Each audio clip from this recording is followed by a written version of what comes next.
Alrighty guys, I am using a new mic, so if this is really loud, just turn me down.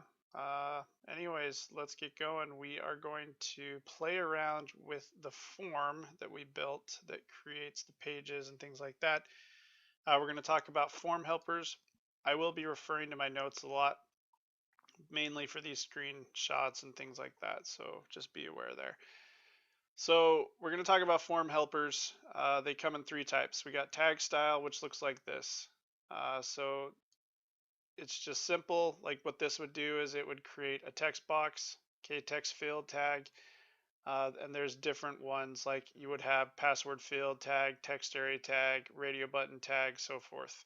And all this does is it just generates the HTML, and that's it.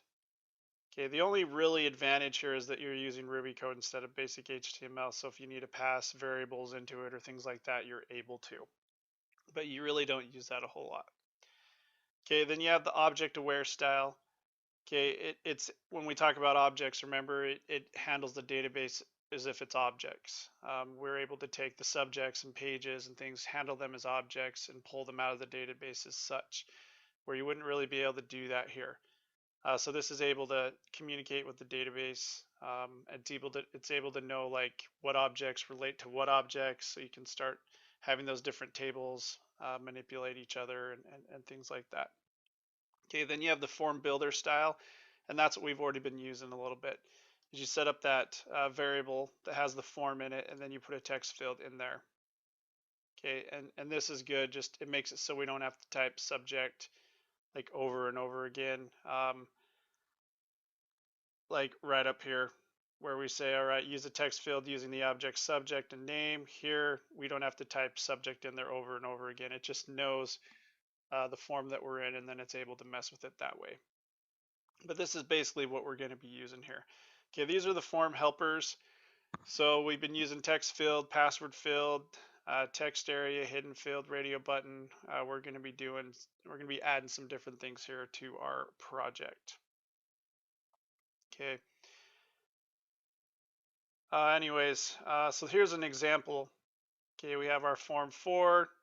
It's using the instance variable of subject.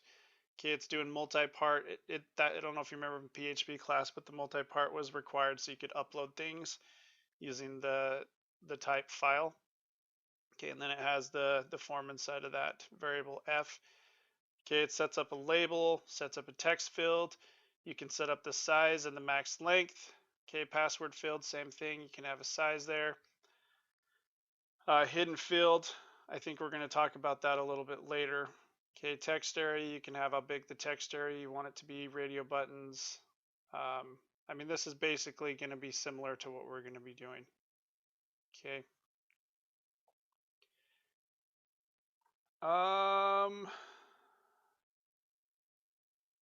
Yeah, so let's get going. I'm going to close this out here. Well, not really close it out, but let's hop in. We're going to go into documents. I'm going to go into my okay, throw that in there, and then I'm open up it in Atom.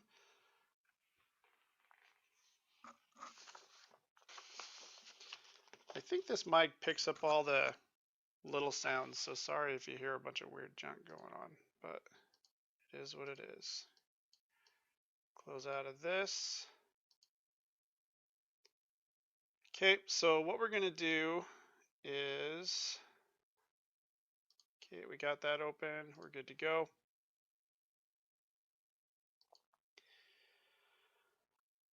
All right, so let's go into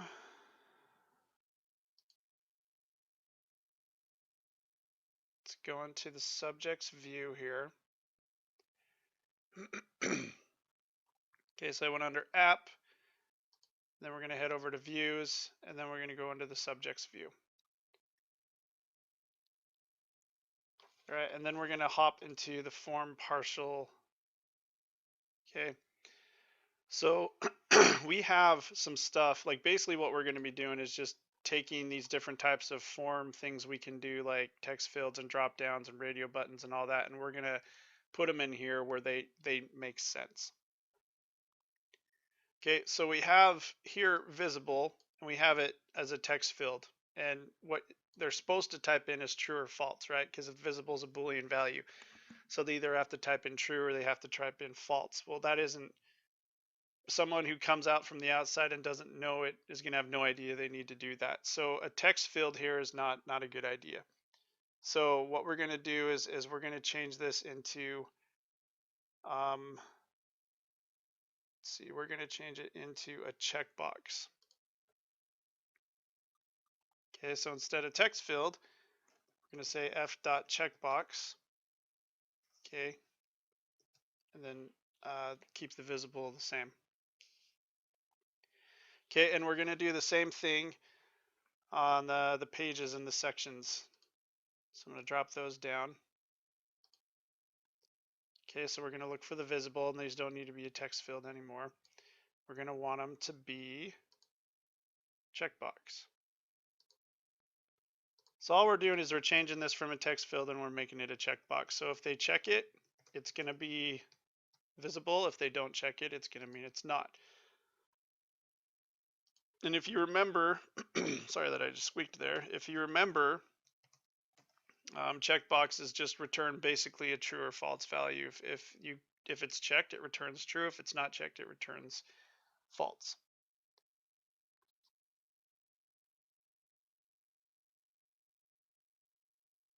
Okay, and then we're going to hop back over to sections, and we're going to come down here to content type. Still, we're just asking for a text field, but this here we're going to give them a choice of either it's going to be HTML or text. And so again, text field doesn't work because we're expecting them to know that it's HTML or text. So we want to change that up as well. We're going to use a radio button. So instead of text field, we're going to say radio.button. Now this is just, all we're doing is just creating Ruby code that will create these HTML elements. That's all we're doing. Okay, so it's pulling out content type from the database, and it's going to be text. We're going to give him the choice, and this is basically putting a name on it. It's saying it's going to be text. Okay, I'm going to hit enter a couple times here because we're going to add some more things. Okay, so this is going to be the text option. Okay, and then we're going to throw in another radio button. Okay, so f.radio button, content type as well, but this one's going to be HTML. So if you remember, when you create a radio button, you have to give them basically labels. I can't remember exactly what it is. It's not label. Let's see. It might be label. Hold on, I got to do this really quick.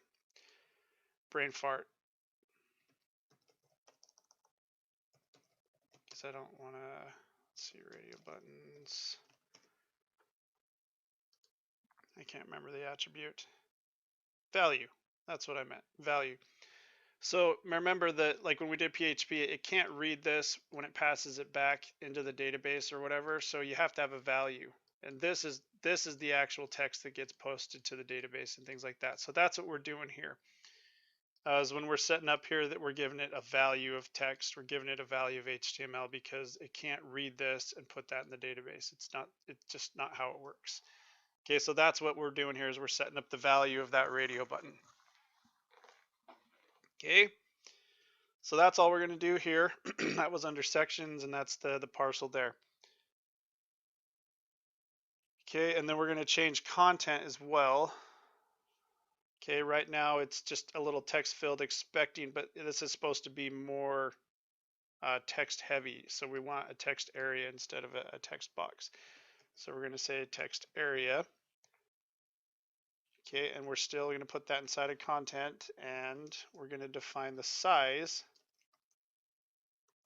And again, you can do like 40 by 10.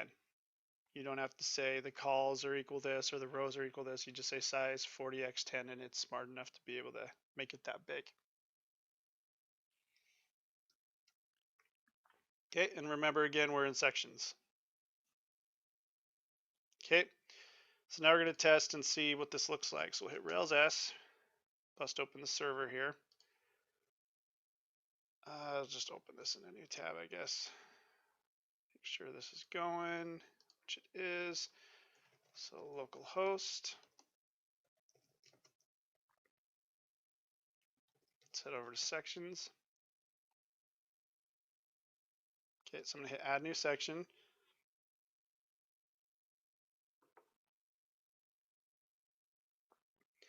Now I don't have any sections here or anything because I've been installing new operating systems on different computers and I've lost it all. So, but anyways, this is what we wanted, right? So we have visible, the check, whether it's visible or not. Now we have the radio button asking if it's the content or the HTML.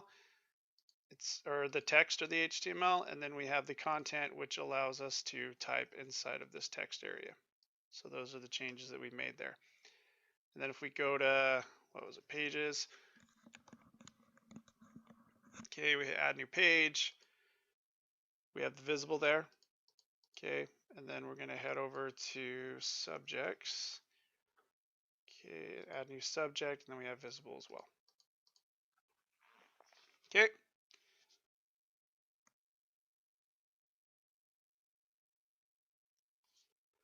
Alrighty. Okay, next part, we're gonna grab this again. We're gonna head down. We're going to add, so we've added some checkboxes, we've added the text area, we've added the radio buttons. Now we're gonna add a select option. Okay, and this is gonna be kind of what it looks like. You can have these different options, whether it's selected, if you're gonna include a blank, if you have the prompt disabled, so forth. There's just a bunch of different things you can do here. And that's what we're going to do next is we're going to go in there and add a little drop down. Okay, so we're going to go to the subjects view and in the partial layout form like we were before. So we're going to head back to subjects. Okay, and then we're going to come over to the form here. Okay, and we're going to add this. So we're going to go up to position. Okay, and it's going to be f.select now. So we're going to be putting down a select drop down menu thing. Oops, let's actually just keep that in there. So position, this is going to go into the position part of the table. Okay, now we're going to set up a range, and the way you do that is you do ... So what we're setting up here is we're saying, okay, it's going to be 1, 2. And by the way, when I say range, what we're doing is when you click on that drop down and it drops down, we're going to have 1 there, 2, the subject count. Now you're going, wait a minute, what is this? Yeah, it's an instance variable, right? We haven't defined it yet. We will soon.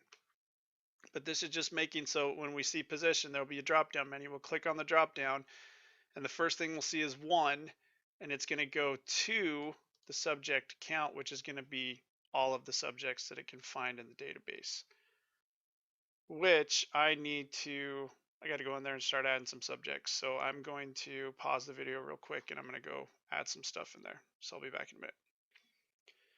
Okay, got some stuff added in here. I got my pages and sections and all that. So anyways. Okay, so on the position, okay, we want to be able to, we're going to use the database to dynamically put the correct amount of positions. It's going to go in there and count how many subjects there are, and then it's going to know how many positions we'll be able to pick from. Okay, so remember these are subjects. Okay, and what this is going to do is we're going to say, all right, we're putting in the name of the subject. The subject is I guess the root category, right? Because you have subjects, then you have pages under those subjects, and then you have sections under those pages. So subjects, so we put in a name and position, so it's going to go in there and find how many subjects there are, and then it will be able to, because if we only have 5 subjects, we don't want position to come up and say, all right, you can pick from 1 to 10. That's not going to make sense because there's 5 subjects in there. So it would say, okay, there's 5 subjects, so you can pick 1, 2, 5. That's all we're doing there. Okay, and the invisible is just that. It's checking whether you want it invisible or not. Okay, and again, the ... is doing a range. So it's going to show the positions from 1 to whatever subject count is equal to. Okay, so we're using an instance variable, so we need to go to the subjects controller here to define that. Okay, so we'll hop into subjects. Here's all the fun stuff that we've been doing here. Okay, and so we're going to go under the new action. Okay, and we're going to define that instance variable. Okay, if you're like, wait a minute, why is it the new action? It's because when we click on add this, okay, when we're creating a new subject, oh yeah, that's freaking out because we haven't defined it yet, but you can see that it's using the new action, so that's where we need to define it. Okay. All right, so we are in the new action. We're going to say subject count underscore count. Okay, and it's going to be equal to the class subject dot count plus 1. Okay, now the reason we're adding plus 1 to it is because it could potentially be, you know, if there's 5 subjects and we're creating a new subject and we want it at position 6, we want to give the user that option, right? So let's see, we should be able to refresh that now. Okay, so right now, if I go back to my subjects, I have 3, right? So I'm going to add new subject. So it's counting how many subjects there are plus 1. So I could put this at the end. That's why we're doing that plus 1 to put it at the end of those 3 existing subjects already. Okay, that's why we have the plus 1 there. But you can see that it's going to the database. It counts how many subjects there are. There are 3, and we're doing plus 1. Okay, so that's how that shows up there. Okay, and then we're going to go into the edit action. So this is when we go into edit them, those subjects. Now, because we're not creating a new one and we don't have the potential to put it at the back, we're just editing the ones that exist. We don't need that plus 1 there. So it's just going to be subject.count.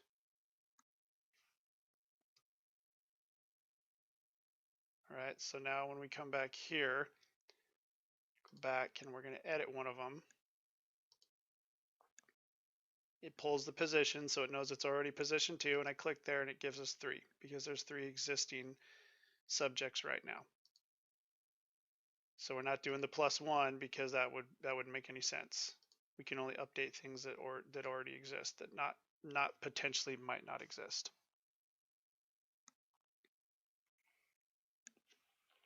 Okay, then we need to go into the create action.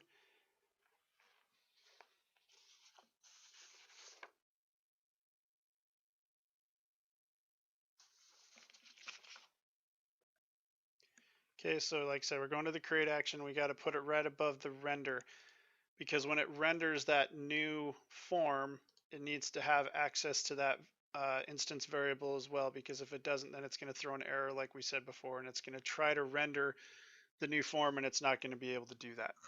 So in the new, we need to have subject count, because we're still working with new things potentially could be that we're going to have to do the plus 1 as well. Okay, so subject.count plus 1.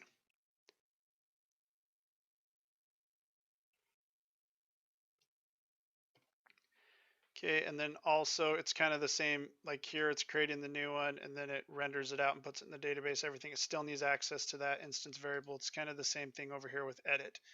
Edit, it brings up the form, it needs access to that variable, but once you actually goes through and edits it and updates it in the database, it's going to need access to it as well. So we're going to have to put it here. So at subject count. And again, we're not doing plus 1 because it's not talking about the things that could potentially be there.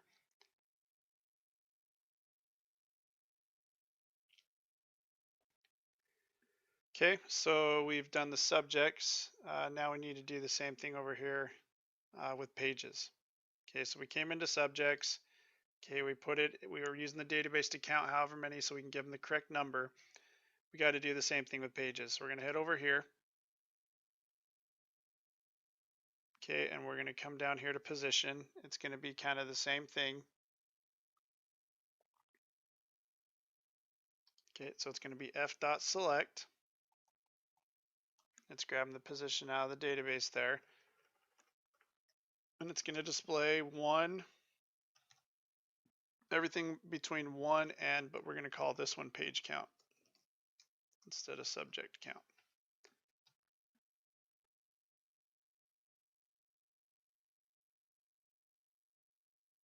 Okay, and then we're going to do the same thing in the sections.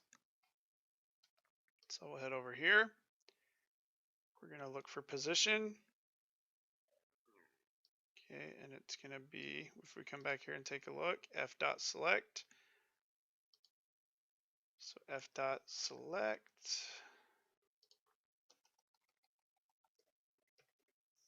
Okay, and then we're going to use the position, and it's going to be between 1 and we'll call this section count.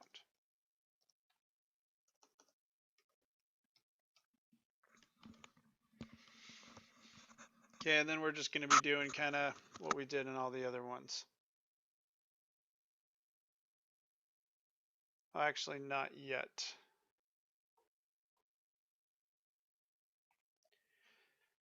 A couple other things we want to change here. So we want to change some more form elements. So we're going to head back to the pages. Okay, and we're going to want to look for subject ID.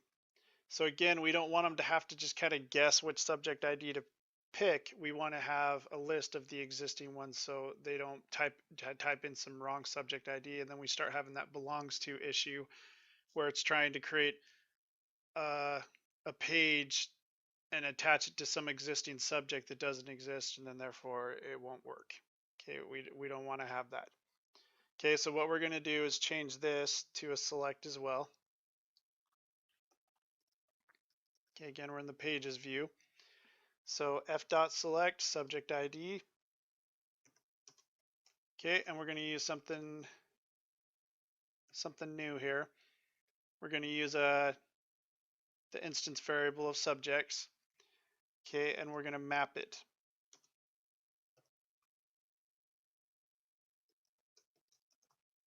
Okay, just kind of type this out. And then we'll explain it once it's typed out. Okay, boom, boom, boom. So what map allows us to do is take basically whatever's stored inside of subjects and then print out to the page whatever we want. So remember, when we're doing these selects, it's picking where it's going to go in the database, but then also it's going to pick what it displays inside of that dropdown. Well, what it's going to display is whatever is stored inside a map, and it's going to go inside of that, and it's going to display the name and the ID is what it's going to display in that dropdown. Okay, and then we're going to head over to the sections view. Okay, and we're going to do kind of the same thing with page ID. Actually, over here, we don't really need to call it ID anymore because it's going to be just all the subjects. So subject, and then we can change this to ID or page as well. Okay, so this is going to be f.select. Okay, we're still using page ID. Pages. Okay, and we're going to map that out as well. So we set up that variable p. Okay, and we're going to pull out the name, and then we're going to pull out the ID.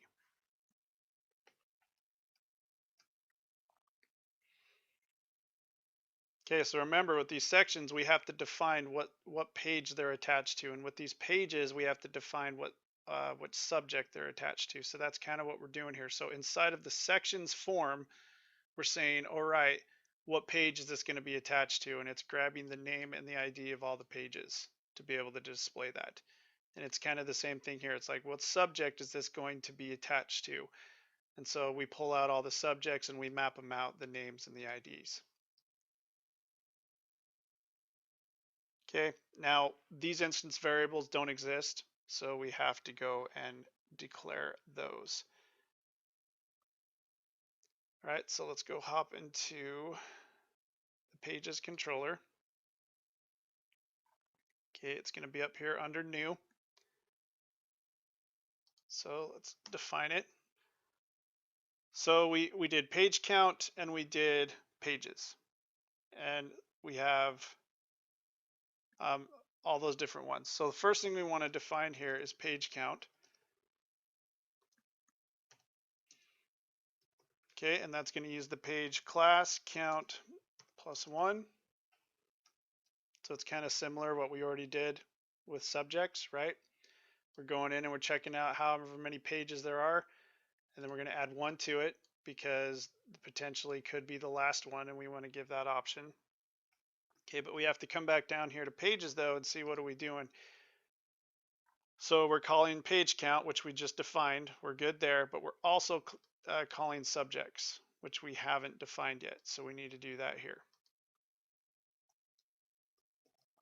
Okay, so subjects is going to be equal to using the subject class, and we're just going to use sorted. We're going to call that the thing that we defined.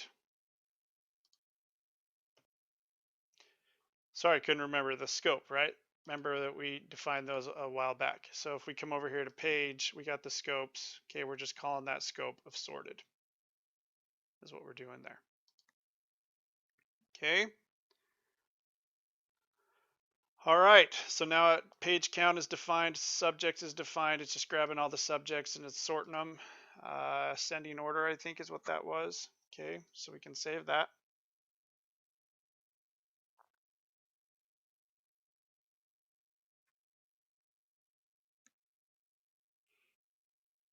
Okay, and we need to kind of put these in different parts on here as well. If you remember, see over here in the subjects controller, right? We defined them, but we have to define them in these different actions because new displays the form, create processes the form.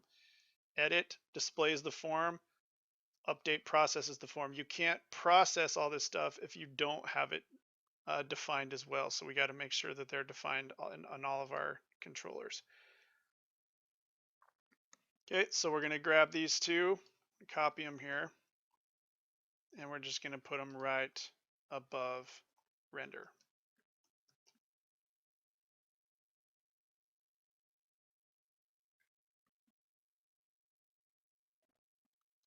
Okay, then we're going to come down to edit, and we're going to do similar stuff here. Going to throw it in there. Now, of course, we're editing, so we don't need to have the +1.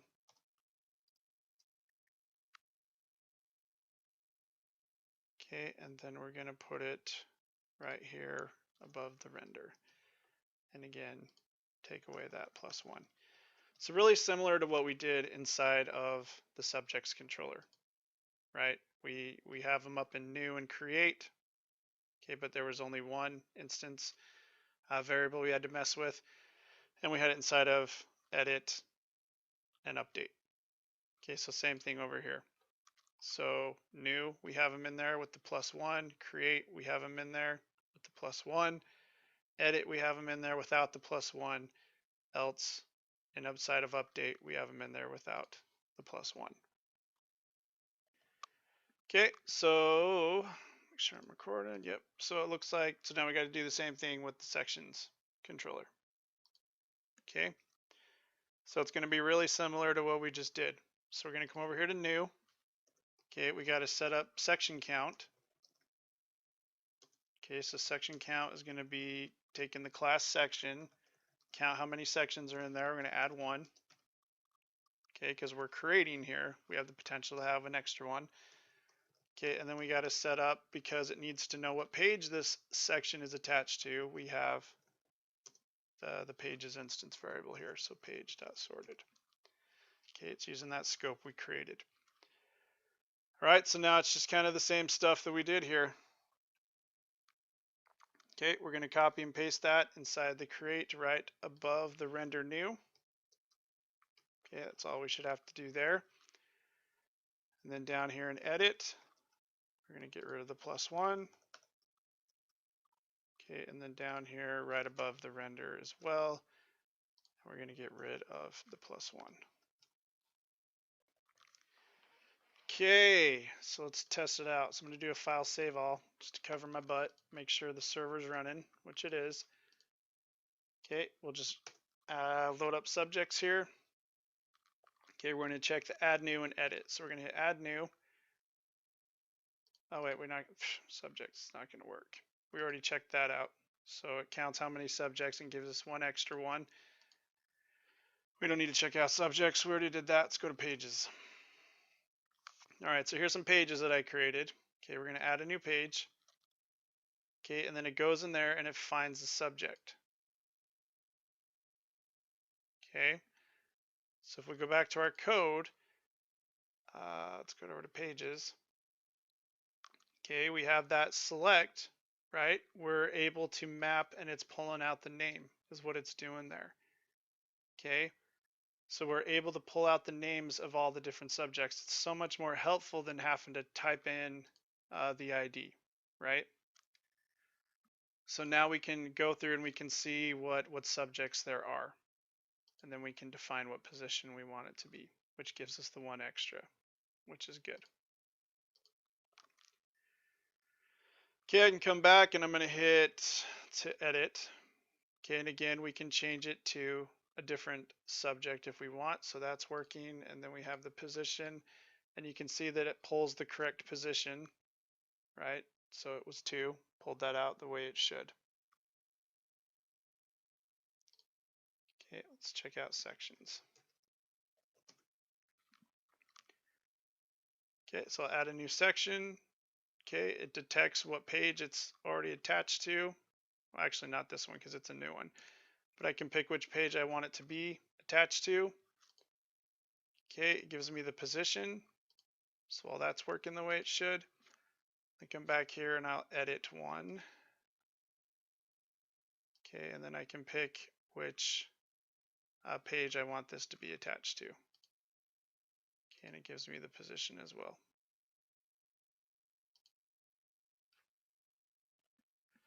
Okay, so those are the changes we're going to be doing here. Let's hop back to my notes to show some screenshots. Okay, we're going to talk about date and time form helpers. This is how you can have basically set up the form to accept dates and times if needed. Okay, so it has date select is the method you use, say what object it's going to be manipulating, and then you put in a bunch of stuff. Okay, and these are all the different options that you can put in, like the start year, the end year, order, the discard year, discard month, all of those different things. Okay, you have time select as well. That allows you to, same thing, have them pick a time that they want. Okay, you can have include sections, what minute steps. So if you tell it to go up, it can go up 5 minutes or 10 minutes, depending on what you want there. Okay, time separator, you could have comma or whatever, but here we use a colon, so that works. Okay, let's see here. Date select, time select. Okay, and then we have date time select. Okay, this is basically the two together. So you can do time select and date select in one. It allows you to do that. Okay, so now that you've seen it, let's actually get in there and use it, and let's play around with it a little bit so you can see what it's doing. All right, so we're going to go into subjects view. I'm going to go to our partial form here. Okay, and we're going to add a new row at the bottom of the table. Okay, so I just kind of copied and pasted a full row here, a beginning and an ending TR tag is what I grabbed there. Okay, and the header is going to be created. So basically, you can put in when this was created. And we're going to do f dot date time. Oops. Date time select. Okay, and we're going to be messing with the created at column inside of that database. So, instead of this being generated by Rails, what this is going to allow us to do is actually go in there and change the time that it was created if we wanted to.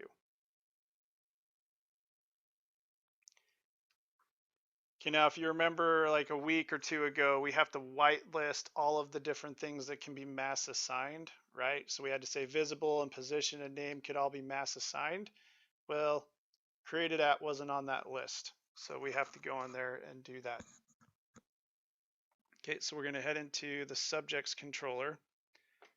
Close out of models there. So subjects, remember we come down here, we have the subject params. These are all the things that we're permitting. So name, position, and visible. Well, we have to now permit created at because we are now going to be messing with that as well.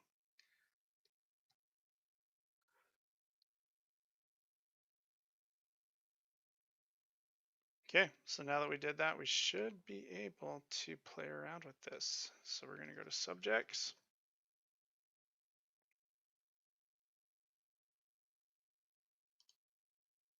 Okay, so now when we go to new, it gives us, this is what let's get to it.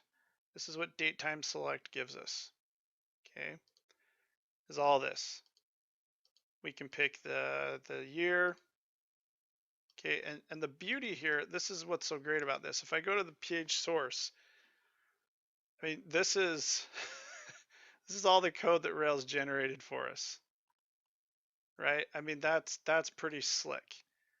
So instead of us having to type that all out or go find that somewhere or whatever, it generates all that code for us. So all the years, all of the months, all of the dates in those years, all of that stuff.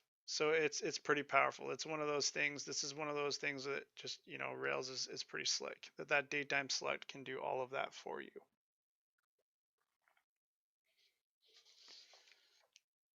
Now, if we wanted to change the order, we can do that. So like over here, if I didn't want to have, the year first, maybe the month, maybe I wanted the month first or whatever, you can switch that up. So you can say order. Okay, and then you just put in the order that you want. So month is going to go first, then day, then year, okay, and so forth.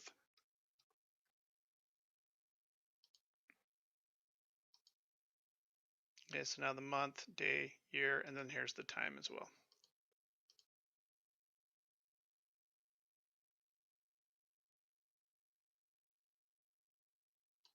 Okay, now one more thing about the page source that's kind of interesting is you'll see this 3i, 2i, 1i, 4i, so forth. This is basically Rails labeling these. So no matter what order we put these in, like, because when we messed up the order and we changed it from the default, Rails is able to use the 3i, 4i, 2i, and all that to be able to order them correctly to be put into the database in the correct order. Because databases expect things in a certain order, and if you mess that order up, it can screw up the SQL and it won't work. But Rails is smart enough to do all that in the background, which is really cool. Okay, sweet. So that's the date time method. All right, let's head back into my notes.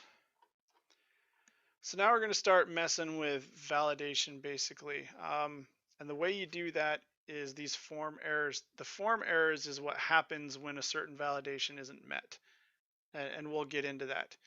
But we're going to be using validates presence of. That's one of the last few things we'll be doing. But these are methods for errors. This is how Rails can handle errors that happen on your form. Okay, so object.errors.clear is going to get rid of the errors. This will tell you how many errors were thrown. Okay, this allows you to kind of go through the different errors. Okay, and then full messages, that gives you the errors back in kind of a readable English type sentence. Okay, you'll see all that. Okay, but we're going to be creating basically validations. So if they don't type in a name, the form will prompt them and say, hey, name is required, and things like that. All right, so we want to set it up so we can kind of handle these errors. So we're going to create a partial. We're going to create a partial layout that is only going to be used for errors, and then we'll be able to stick that partial into the different pages when errors are thrown. Okay, so that's what we're going to be doing next. All right, so this is going to be an application-wide layout. In other words, this should be able to be called from any of the different views, any of the different controllers, anything, well, I guess not controllers, but views only. Any of these different views should be able to use this. Okay, so we're going to go into the views folder.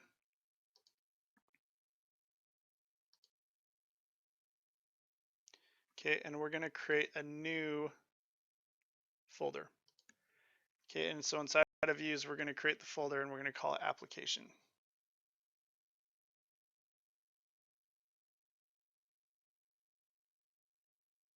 Okay. I guess Rails used to do this, but for some reason by default it doesn't do it anymore. I mean, you can see like inside of controllers, there's the application controller. I think models has kind of the same thing. Yeah, like application model and so forth. But the views, that's what we're doing, is we're creating kind of this application view that'll be able to be used in the whole thing. Okay, so we have application here. Okay, and now that we have that, we're going to create a new file. Okay, and I'm going to call this underscore because it's a partial. It needs to start with an underscore. Okay, and we're going to call error underscore messages.html.erb.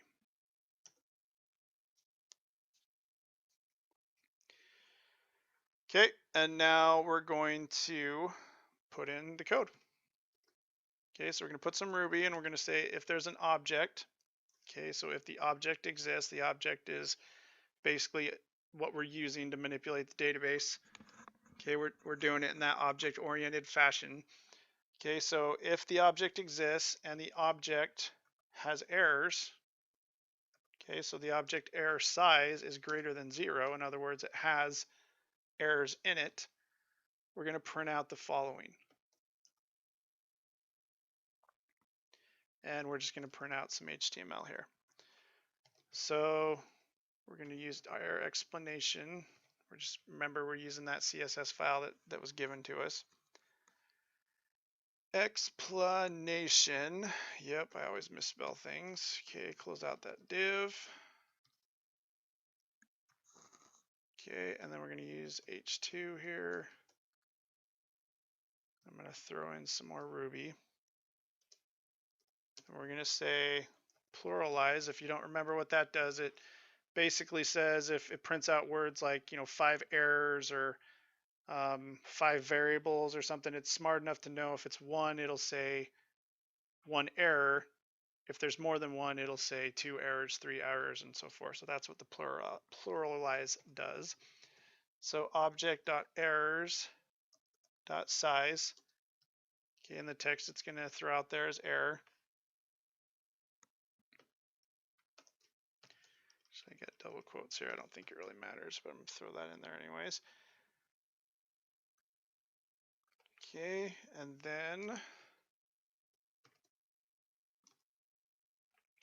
I'm going to put in some text.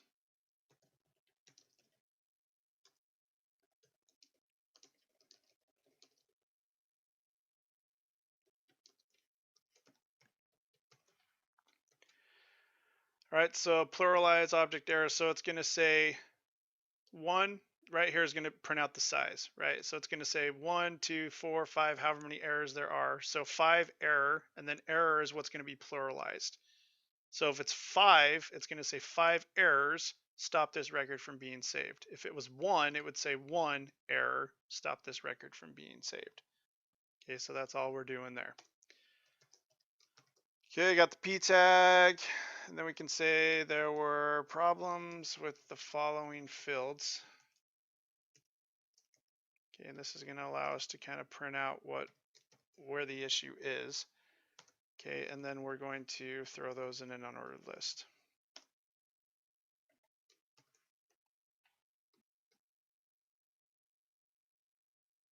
And basically now what we need to do is just loop through all of the different errors and display them all. Okay, so we're going to go object.errors.full messages each. In other words, loop through each one of those errors. Okay, and then we're going to do that do loop. We're going to save them all inside of that to a temporary variable called message. Okay, and then we want to print out that message. So we're printing out message right there. Close out the list. Okay, and then we need to end that loop. Close out of the UL, close out of the div, and then we need to close out of the if statement.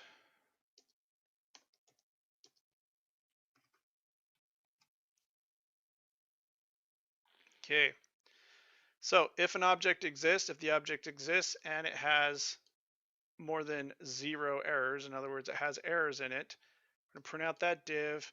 We're going to say how many errors there were, and then we'll say that 5 errors stopped it from being saved. And then it's going to say there a problem with the following fields. Okay, and then it's going to loop through all the different messages. Okay, and it's going to print them out inside of an unordered list. If there's 6 errors, it's going to display all 6 errors in a bulleted list. Okay, this ended the loop, and then that ended the if statement up here. Okay.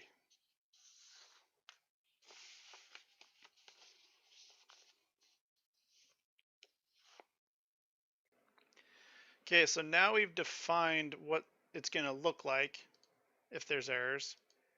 Remember, this isn't all this is just it's that partial layout.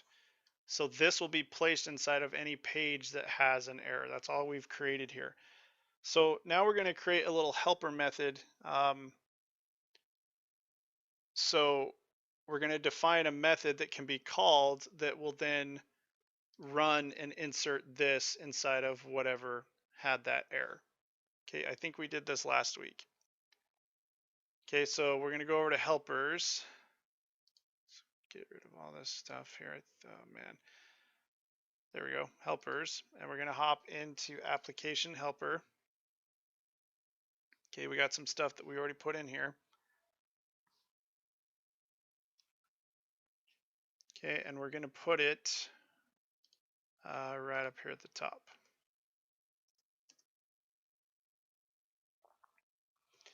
Okay, so the name of this function is going to be error messages for, and it's going to receive the object that's going to get. So when the object throws an error, it's basically going to take that object and it's going to pass it over to this method, then it's going to do something with it. Okay, and what it's going to do is it's going to render the partial. Ben Nelson's online. Go Ben. All right, so we're going to render that partial, and the partial that we're going to render is found. Okay, if we go over to our views, it's found under application, and it's called that. So we need to define that. So it's called application. Okay, and it's called error messages. Just to make sure, right?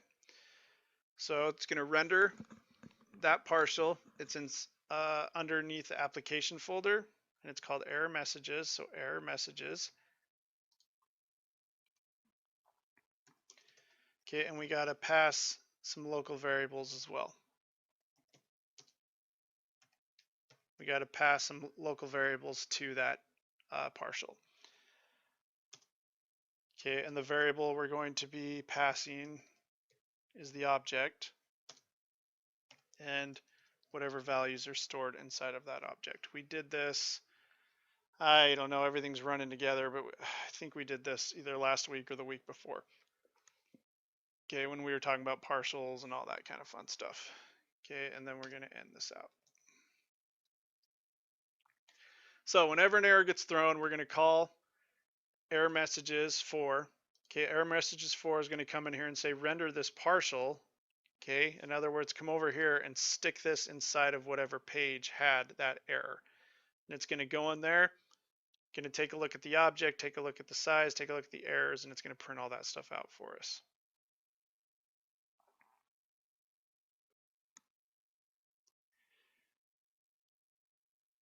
Okay, so now that we've written the method, now that we've defined what partial template's going to be defined, when we run into an error, we have to go in there and go check to see if there's any errors. And if there is, call the function so the function can display this partial. Okay, so we're going to go into the subjects view.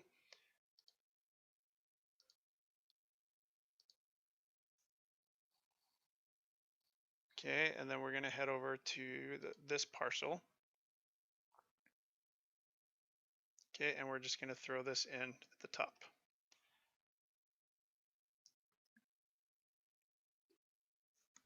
Oops.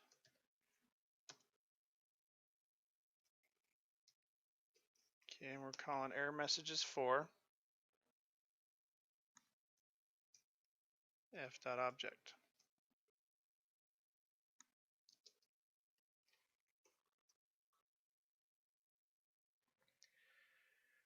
Okay, and we want to put this inside of the other partials as well.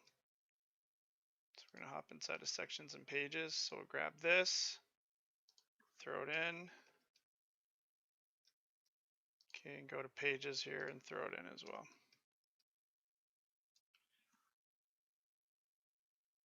All right. So all it does is when this loads, it's going to pass this object over to the helper. Okay, it's going to receive that object. Okay, and it's going to render this. Okay, it's going to render the other partial. Okay, and it's using that object variable that it received right here. It's using it. Okay, and then it's going to head over to the partial. And then it's going to say, all right, does the object exist? Yep, it does. Does the object have any errors in it? Okay, this is what's checking to see if errors exist. If the errors exist, okay, then the size is going to be at least 1 or more, and then it's going to run all this. Okay, but if the object exists, which it almost always will, but it doesn't have any errors, then it won't. It won't do all of this. Okay. All right, we're going to do file save all here, just to make sure everything's saved.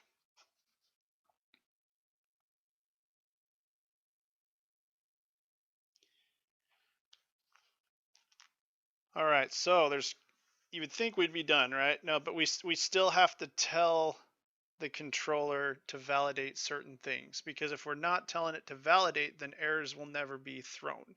If we're not telling it what to check for and what to make sure happens, then errors will never be thrown because it doesn't know what it's looking for, right?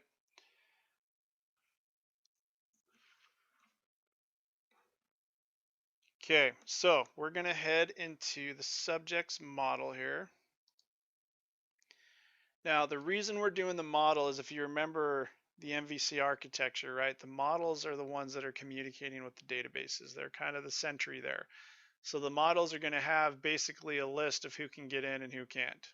Or they're going to have a list of what types of things can get in and what can't. If you try to get in and you don't have the right attributes and you don't have the right things, it's not going to let you in. It's going to throw errors.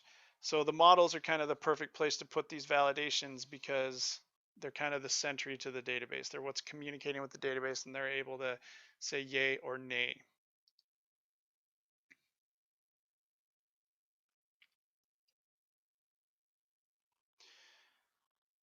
Okay, so going to the subject model, boom. Okay, we have all of our scopes and the different relationships with the databases and such. Okay, and we're going to put these down at the bottom here.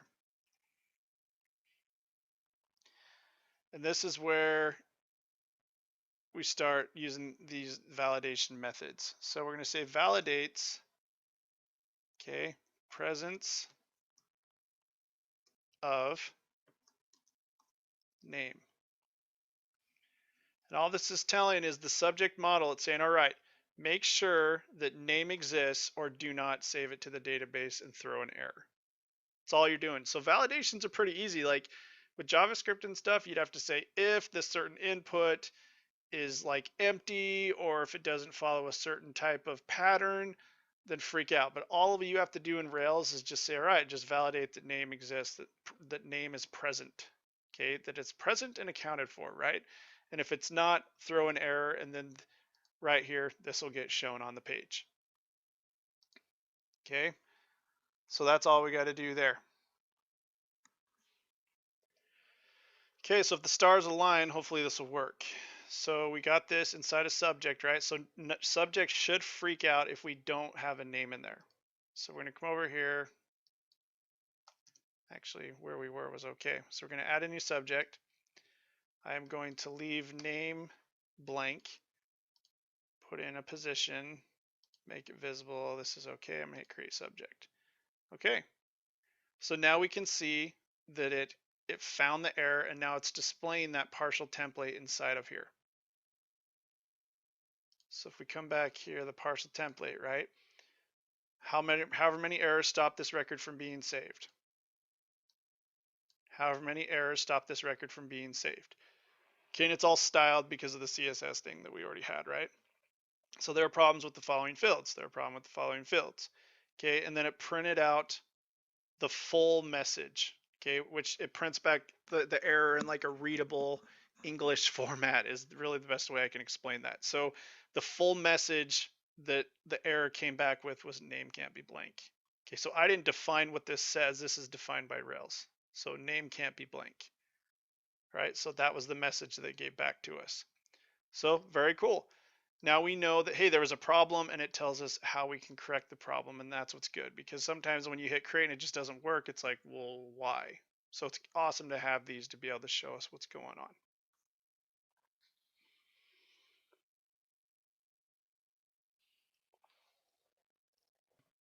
Okay, so there's something else we can change here in the CSS that we are given. We can head over to it. So let's make this big again. We're going to come up to assets, and then we'll go to style sheets. I think it's under admin additions, and it's going to be filled with errors is what we're looking for. It's down here. So filled with errors. So this was done wrong. It needs to be underscores.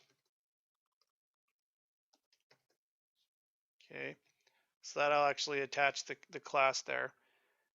And then also we want to define so the label has an issue, right? But we also want to give the input box a style. So the issue was with name, but it'd be also kind of nice to be able to highlight the box and say, hey, there's a problem with it. Okay, so that's what we're going to do here, is we're going to say border 1 pixel. And again, you can play around with this and do whatever you want, but we're just making it so when there is an error, it's going to make a little 1 pixel red border around the input box that had the issue. So we'll just refresh that, okay, and now it's saying, hey, and now it gives a little 1 pixel red border around there, which is kind of cool.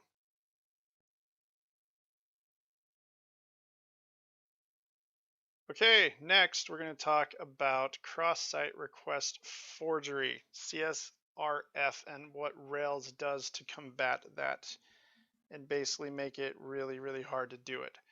So what it is, CSRF for short, it's an attack on a website.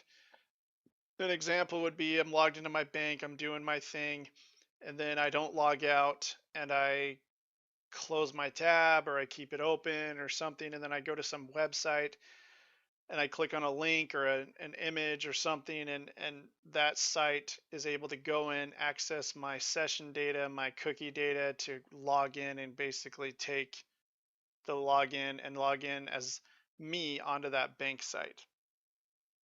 So like you can see here, it's kind of not that great of an example, but that's what cross-site request forgery is they hijack that open session that I have for the bank, and then they kind of just control it, and then they're able to do what they want to do on it. Okay. So preventing it is, these are some of the things that obviously you got to have user authentication. My bank logs me out, gosh, and like if I'm not active for like a minute or two, it kicks me out. Then these other ones is stuff that Rails can control. Okay. So what Rails does, which I think is pretty awesome, is it does this authenticity token. When it creates a form, and we'll see this later on as we get going, it generates this value, this token here, this little hash.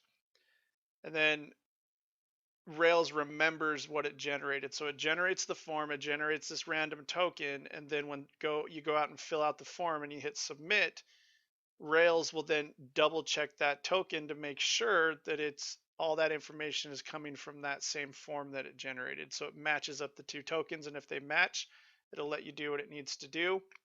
If it doesn't match, then they know that that form was generated somewhere else and it wasn't generated by the Rails framework, and so therefore it wouldn't let that information go into the database. I think that's slick. Really cool. It makes it really, really hard to hack a form, because you can generate any type of form and try to use it, but if it doesn't have that same token here, it won't work. So I think that's pretty slick. Okay, let's go in here and check out some stuff. So we'll hop back into here.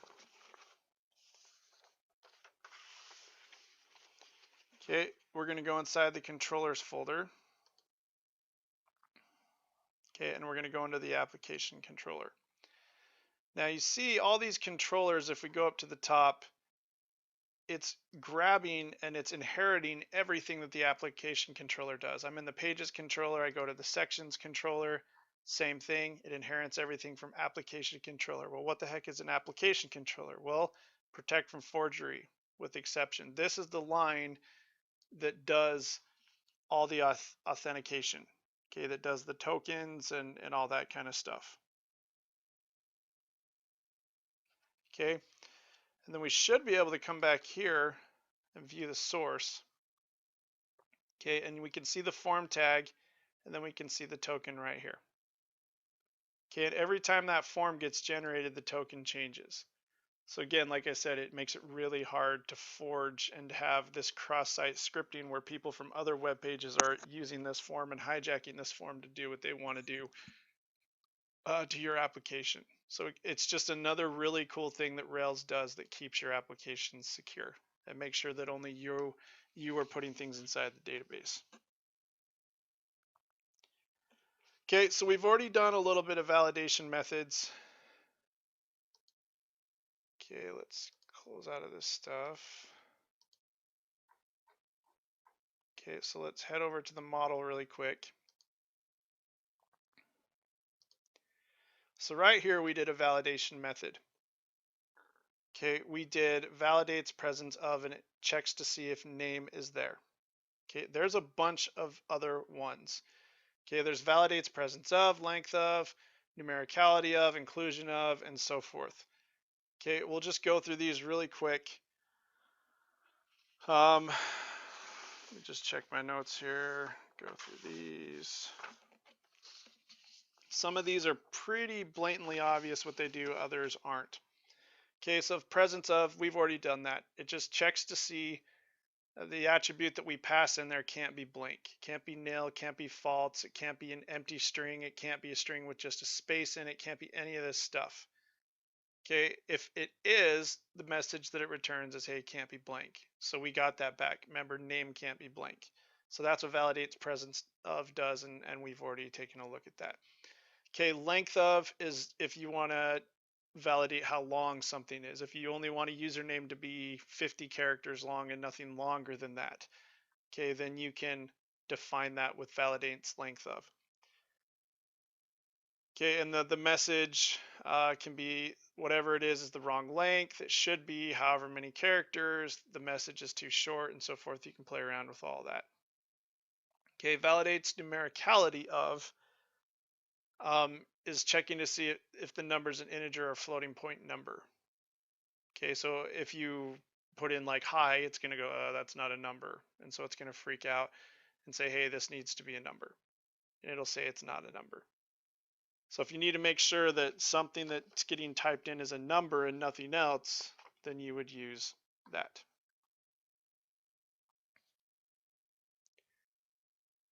Okay, inclusion of whatever is trying to be put in the database needs to be inside of a predefined list of choices. Okay, whether it's an array or a range or something like that. So you could set up a range of 1 to 100, and you're asking them what did they score on an exam or something. And if they put 102, it's like, well, that's not in between 1 and 100, so that can't work. Right? Exclusion of, kind of the same thing, but the opposite of this. Okay, so this one, it must be in the list. Okay, this one must not be in the list. Okay, so you predefine a bunch of stuff and they have to pick something that isn't in that list. Okay, format of regular expression. We're actually going to do that with our email later on here. Uniqueness of, we're going to be using as well. This is for like things that there can only be one in the database, like usernames, emails, things like that. So this validates the uniqueness. It'll go into the database and see, all right, is the thing that they typed in, does it already exist in the database? And if it does, it'll say has already been taken. Okay, acceptance of, this is basically, you know, like a checkbox or something like that. If you have a terms of service, you validate the acceptance of, you validate and make sure that they check that box. If it was a terms of service, you check here to agree. Okay, and if they don't, the message that it returns is, hey, this must be accepted. Okay, confirmation of is like when you're filling out a form and it asks you to type in your password twice, or it tells you to put in your email twice. That's what this does. It goes in there and it checks those two text boxes to make sure that they match. And if they don't, it'll go in there and say, hey, it doesn't match. We'll play around with that a little bit. Okay, this is the validates associated. If you remember the belongs to method, right? You can't create a page if it's not associated to a certain subject. You can't create a section if it's not associated to a certain page, right? So this is what this does. It validates that association. It goes out there and checks to make sure that that association is created correctly. All right. Okay, these are some options that you can use for most of those methods. If you want to allow nil, you can turn it on, or if you want to allow blank. So maybe you say, well, I want name to be required here, but on this other form it's okay, and if they leave it blank. So you're able to kind of get in there into the weeds there and be able to apply it case by case, basically, if you want to allow a blank form to be, or a blank text box to be able to be submitted. Okay, some other methods, we're not really going to use those that much, but these are other options that you can use for all the different methods. Okay, so this basically has it validate if it's a new record, okay, or if it's on an existing, okay, and just so forth. All right, so now we're going to actually write our validations now that we've kind of gone over those. So we're going to hop into our model again. So let's go there. We're back inside the model that we started writing. Okay, and what we're going to do is we're going to add a max character requirement for the name. So we don't want it to go above this. Okay, so we can do another validation. We can say validates length of, okay, and we're going to validate the length of name and the maximum that it can be. Maximum is going to be 255 characters.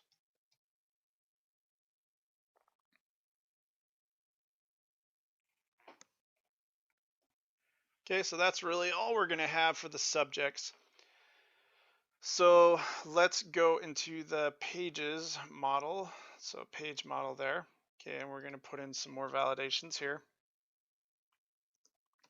So we're going to say validates, and the cool thing is once we've typed these, they should pop up in Atom. So validates presence of name. Okay, so we want to make sure that the name of the page is required.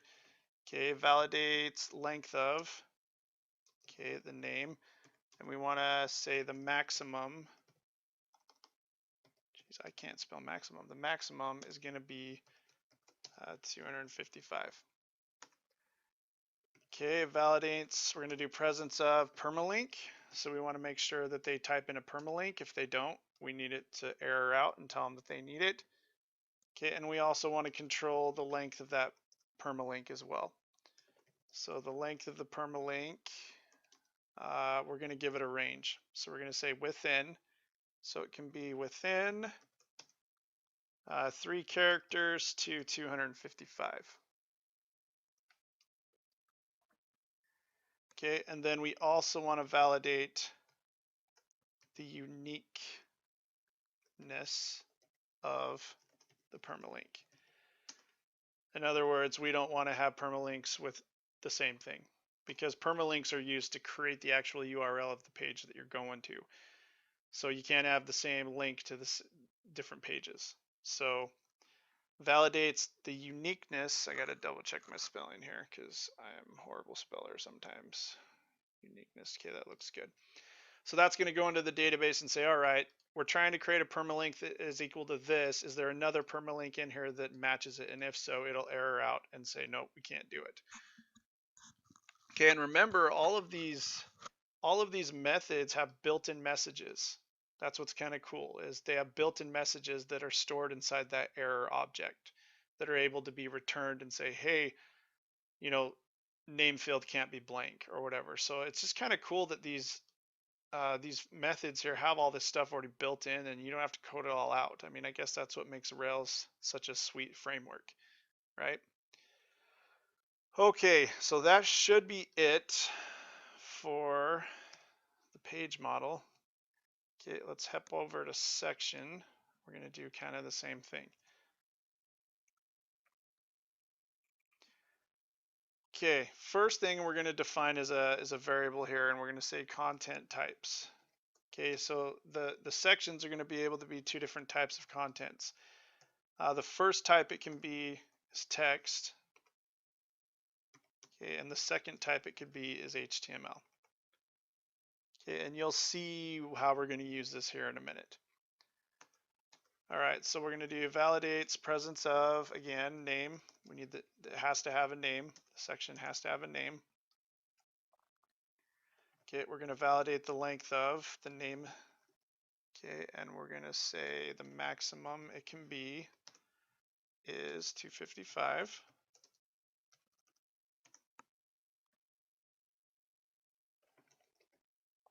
Okay, now we're going to do validates inclusion of. Okay, and this is going to be content type.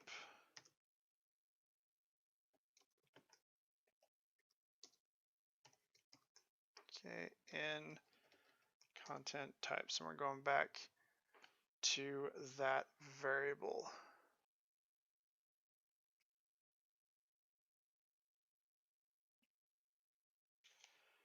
So all this is saying here is that it's validating the inclusion of HTML or text. Okay, so it's saying grab the object of content type and check out and see what's in it, and whatever is in it should be whatever content types is equal to, which is text or HTML. Okay, if it's not, we can set up our own little message. Okay, we can define what message will be displayed. Okay, and what we'll say is, so must be one of. Okay, and then we're going to do pound content types dot join comma, space.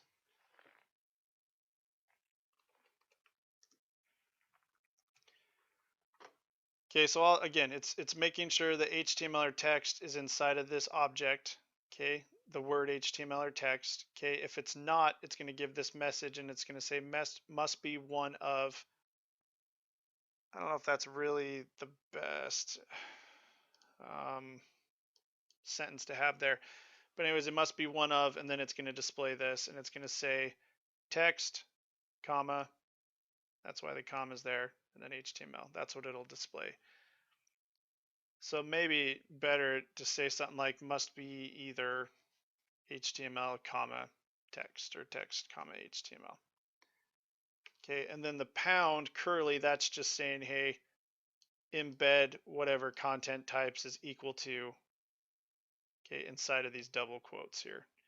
Okay, and then the join is just adding a comma in between both. Okay. All right, and then we're going to do another validates presence of. Okay, and we want to make sure content is there, because if we fill out a section with no content, that's going to be kind of lame. So the content or the section definitely needs to have some content in it. All right, so that is it for our section validations. Okay, now we're going to go to admin user. So these are the validations that would be ran if we were creating an admin user. There's a bunch of them, right? So this is gonna, stick with me, because here we go. Set up a new variable. We're gonna call it, this is where things get a little weird. We're not gonna talk too much about what's going on here, but this is an email regular expression. Okay, and like I said, work with me here because this gets a little crazy. Regular expressions are patterns that a code can look for. You define an expression, you define a pattern, and the computer will be able to take that pattern and match it up with strings. So the pattern that we're setting up here is an email pattern. So something at something.com is the pattern that we're setting up, and we're going to be storing that pattern inside of this variable. Okay, so patterns start with a little, geez, I don't know if it's backslash or forward slash. I think that's a backslash. I always get those mixed up. Okay, and then the forward slash is used to start defining what's going to be inside that pattern. So /a, I can't remember. This is kind of, it's weird. It's hard to memorize these, but I think /a is like uppercase letters or lowercase letters or case insensitive. I don't know, but you start putting in a bunch of these symbols. So you're going to say A through Z is okay, and you're saying 0 through 9 is okay. So that's the pattern there. Okay, and I think the /a, the / uppercase A is saying it can be uppercase or lowercase. Pretty sure. I may be wrong on that though. Okay, then period, underscore, percentage plus. Trust me, this looks like another language. I get it. All right, then A/Z. If you're wondering what the heck's going on, just Google regular expressions. And there's a bunch of stuff on W3 Schools, but they're just patterns that you set up, basically, so the computer can know what type of thing to look up and what to match it to.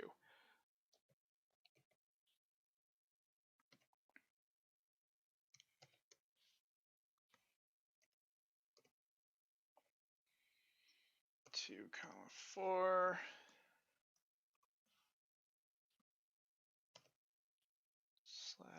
/Z, capital Z, and then we're ending the pattern there. Okay, and then we have I that says it all. I think this makes it case insensitive. Okay. So this gobbledygook, right, this blah right here is basically the email. So here, again, I think it's A through Z, 0 through 9 is fine, lowercase, uppercase is fine. I think these are the characters that are okay. So you could have dave.kid at something like that. I'm not 100% positive there. And then it has to have the @ sign. Okay. Then A through Z, 0 through 9 are okay. I think it's saying dashes are okay, periods are okay. Okay. And then it has to have the period, right? And then it has to be dot something, .com, .org, .edu, .whatever. Okay, and then the Z, I can't remember what that means, but you can kind of start seeing how this pattern's getting set up. Okay, and the pattern starts with that, the backslash, ends with the backslash, and then that says case, it makes it case insensitive.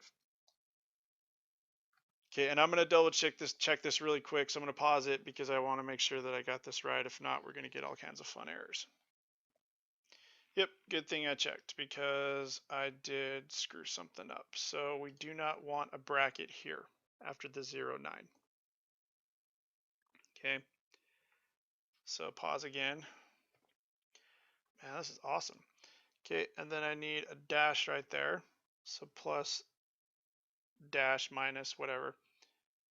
Okay, then that plus A minus Z, 0 minus 9, period dash. Might as well just do it while I'm recording. You guys can hear me mumbling like a dork. A to Z 24 slash Z slash I. Okay, looks good. Hope, anyways. All right, so again, this is for the administrative users. So I'm going to do validates presence of first name. Want to make sure that they put in a first name. Okay, we're going to validate the length of that first name. Okay, and we're going to give it a maximum of 25. We don't want them to go any more than 25 characters for their first name. Okay, validates presence of their last name. That needs to be in there as well. Okay, we're going to say maximum. We'll give it a little bit more because last names are usually a little crazier. Oops.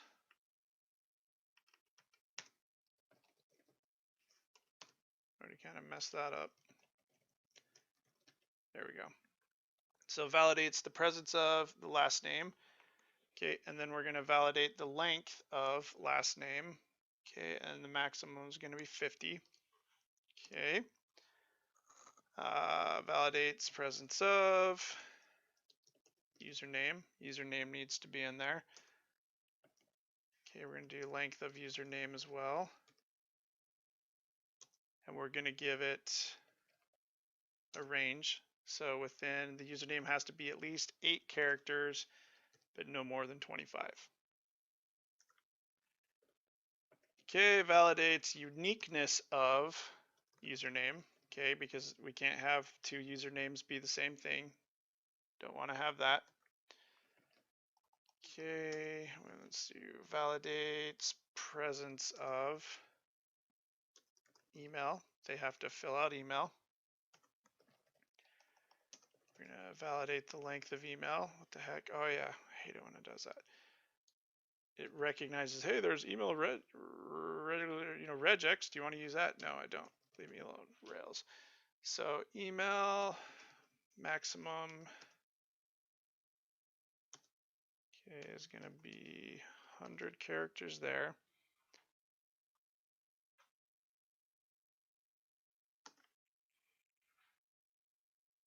Pixels, no. Crazy thing. Okay, so all of this should be making sense up here, but now we got a new one. So we're going to say validates format of email. Okay, and we're going to validate it with the regular expression that we defined up there. Okay, so this method knows to take whatever was stored inside of email, and it's going to validate the format with the regular expression that we defined up here. And if it matches that pattern, then it'll be good. If it doesn't, it'll freak out and it won't let it get saved. Okay, and then we're going to do validates. There's another new one, validates confirmation. Make sure I spell this right, confirmation of email.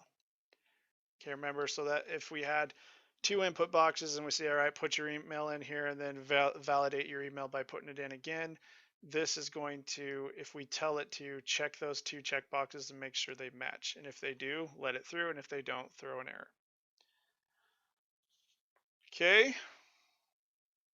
Just need to check really quick that I have all of these. So first name, last name, username, email. Okay. Looks good. All right, so now we can check these out. So I'm going to save all because I think I forgot to save that. So just in case, so save all.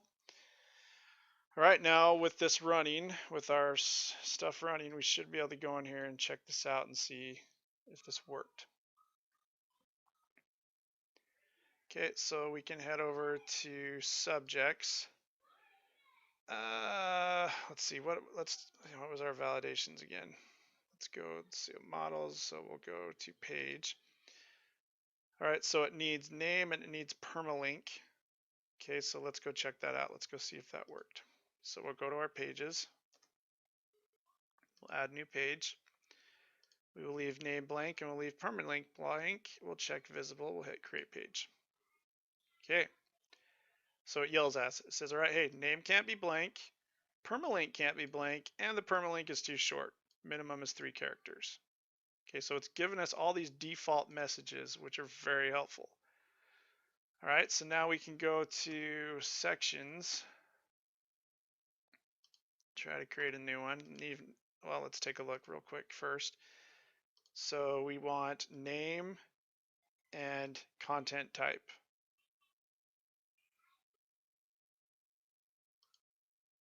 Yep, so we need to have name, we need to have content. Okay, and the name can't be more than 255. And it's checking to make sure that we check that or not, or that we selected it. So let's see what it does. So I'm not going to do any of that. I'll just hit create. Okay, name can't be blank. Yeah, and it's kind of good that I changed that right here. Remember, I said content. So must be either is what I had there. So content type must be either text or HTML. So it knew to return whatever that was, and then it gave us must be either whatever. So it gave us that error correctly. All right, cool. So it looks like it's working. Now, we don't really have a form that we can use to check to see if we can create admin people. So this is the fun part. We have to go into the Rails console. I'm not gonna lie, guys. Control C, by the way, to turn off your server, or Command C maybe on a Mac. I don't know. I don't really like doing this, and if I do this class again, I don't know if I'm really gonna include the Rails console, because you can do all the stuff in these types of environments. But here we go. Just because I don't like them doesn't mean it's not helpful, right? So we're gonna be inside our administrative, or we're going to be inside of our root folder, right? So I'm inside of Heroku. I'm going to hit Rails C to hop into the console. But I guess this is a good review, right? Right. So we're going to check all of these validations basically.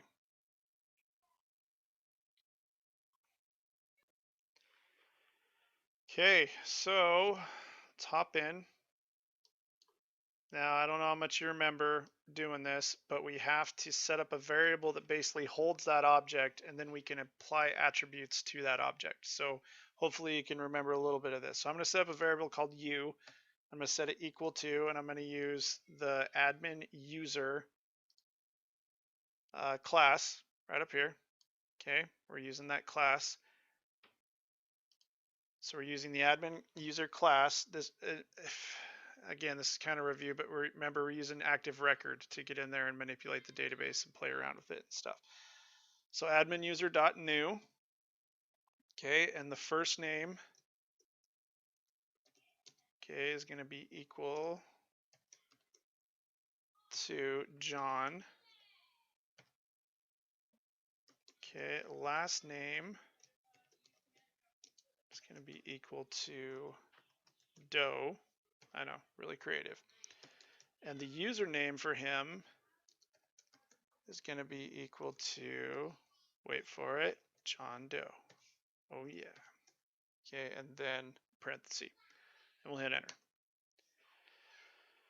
Oh, awesome. What did I do? Okay, looks like it's yelling at me. So validates length of username. It shouldn't be doing this. It should accept it. Let's see, maybe I misspelled something. Actually, I don't know. I'm going to pause it and then I'll come back when I figure it out. Okay. Guys, I'm an idiot. I just, yeah, ridiculous. But it's really cool that we get these errors because it helps us. So you should, what do you think I'm missing here? What do these have that this doesn't? Oh yeah, the equal, right? That's kind of important. So boom, there we go. And maybe you caught that while I was doing that. And if you did, you rock. Good job. All right, so let's try this again. And this is good, so I made a mistake. I can show you how to, so I can just hit up on the keyboard and that'll bring back up what I typed before. So I hit enter. Okay, now it's happy. So it stored that object inside of U. So I can say this again, just as just review here. So I can say, all right, what's the first name of you? Okay, it's John, because that's what I have set up. But remember, this hasn't saved it to the database yet. It's just all stored inside of you, this object with all these attributes. Okay. Now we can see if this is valid. We can see if it would get saved in the database if we were to fill this out on a form and hit submit. And the way we can do this is we can say u.valid with a question mark. Okay, and we can hit enter. And it comes back and it says false. In other words, nah, this has some issues. We checked the validations is basically all we did when we said u.valid. We went and we ran all these validations and it came back and said, false, there's some issues. But that doesn't really help, right? Because we don't really know, okay, well, so what are the issues? So to see what the issues are, we can say u.errors full underscore messages. So u.errors.full underscore messages. We hit enter and then it tells us username is too short, minimum is 8 characters. Okay, so it's basically giving us all the messages that it was giving us here. But this is in the Rails console because we haven't built it yet. I'm pretty sure we'll be doing this in the future, but we haven't built something like this where we can go in and create users. So we have to do it through the console right now. Okay. But we can see here that the validations are working. Okay, so it's saying, hey, username is too short. So we know the length of, okay, because it has to be at least 8 characters. And then it says email can't be blank. Well, we didn't define an email, so that's okay. And then email is invalid, sure, because we didn't put one in.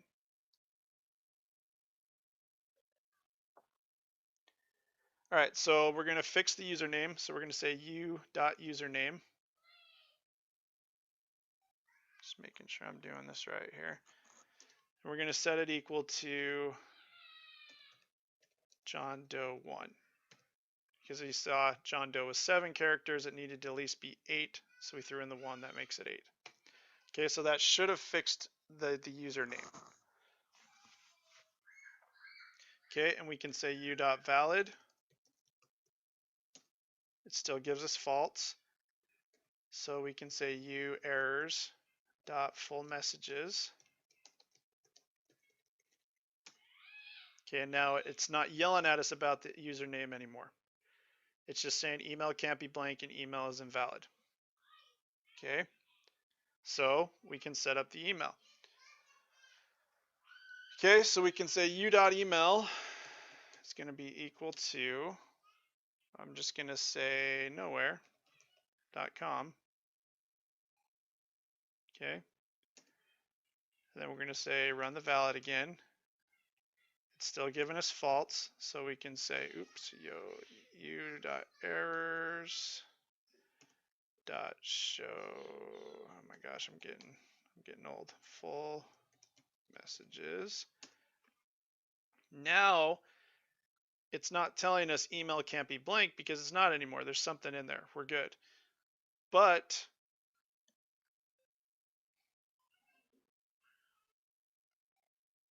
okay, yeah. So when it was saying that email can't be blank, right? That was this, the validates presence of. Okay, but now it's checking the format as well, and that's why it says email is invalid. That's the message that this returns, the validates format of. Is it saying, well, that format is invalid? Okay, and it's invalid because we said nowhere.com. Yeah, that doesn't work. That's not a valid email. So we know that that's doing what it should do as well, right? Which is good. So we can say u.email is going to be equal to nobody at nowhere.com. Okay, set that up, and then we can. Now you can't do the messages right now. You can't do the errors.full. You can't do that. It's going to give you the same issues. You always have to validate it first, so it'll generate the new set of errors. Okay, so u.valid. Okay, now it says true. Cool. So that means that it went and it did all the validations and everything came back fine.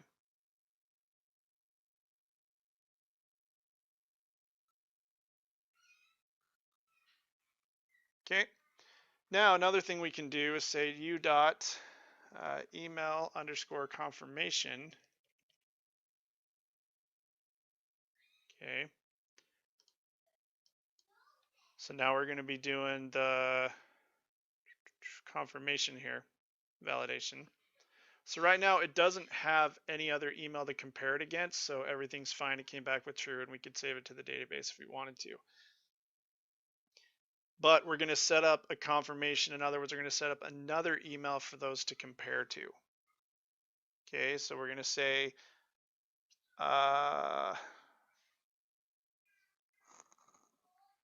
keeps hitting my shirt. Sorry, guys.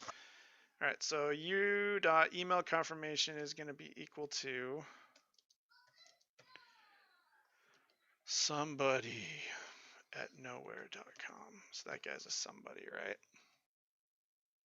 Okay. So now we can run the valid, and it's going to say false again. And we say, well, why?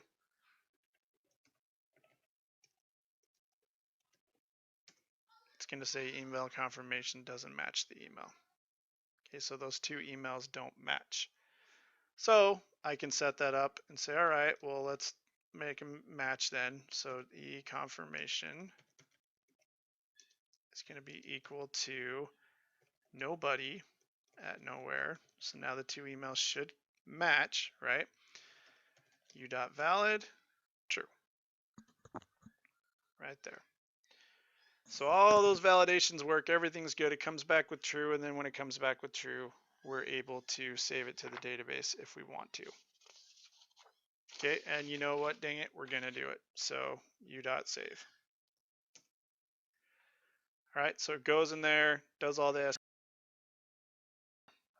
We could go to pgadmin to take a look at it. I'm not going to, but you can if you want. You go in there and you should be able to go into the admin users table and you should be able to see John Doe in there now.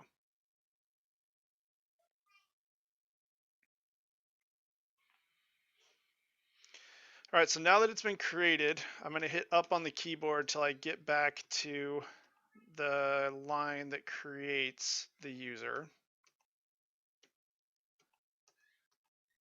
Okay, there it is. And now I'm going to come back in here and I'm going to try to create a user with John Doe 1. Well, we know, right, that the username is right here. Username was John Doe 1, so it should yell at us and say, hey, there's already a John Doe in there. So I'll hit enter. Okay, it saves it inside of U again. Okay, and then I'm going to say u.valid and say false, and we're going to ask it why.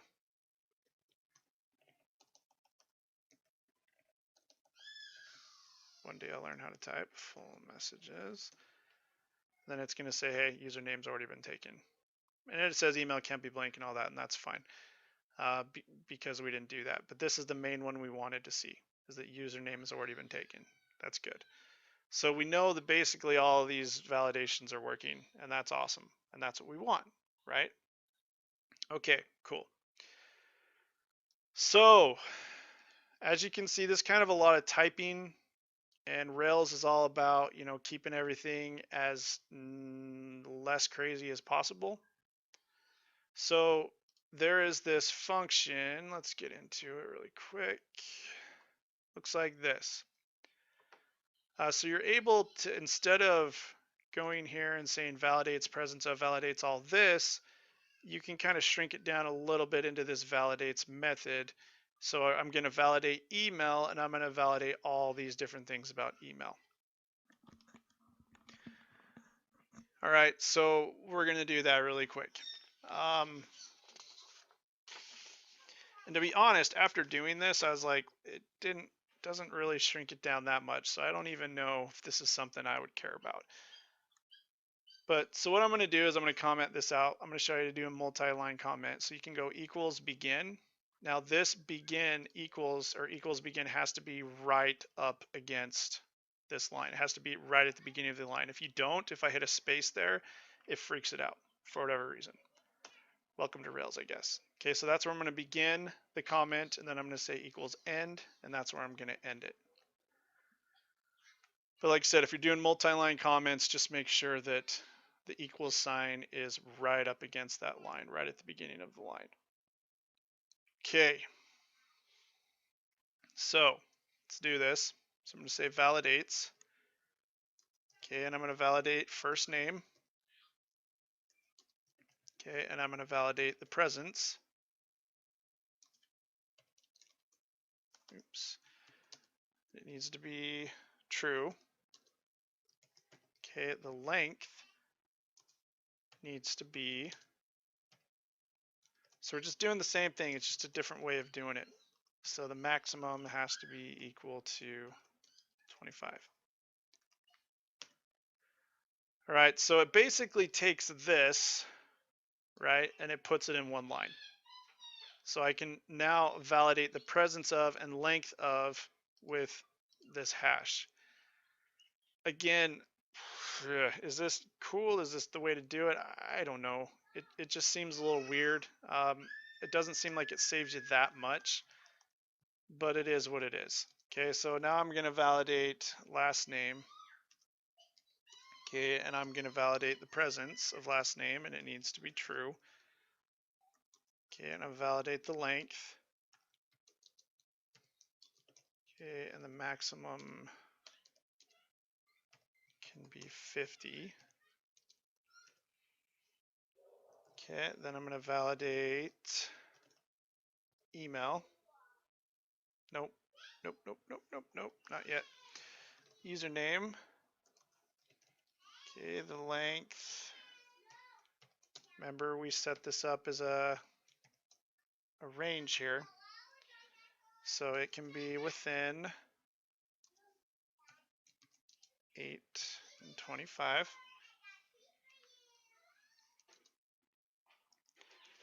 Okay, and the uniqueness needs to be true as well. So validates uniqueness. So I guess, I don't know, it's kind of cool. So we got username, right?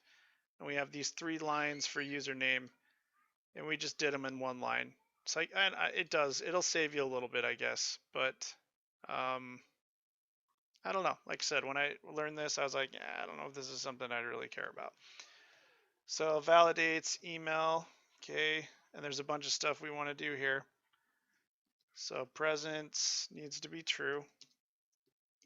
You can also do it like this. It's just another way. You can have them, this makes it a little bit easier to read. So length, we got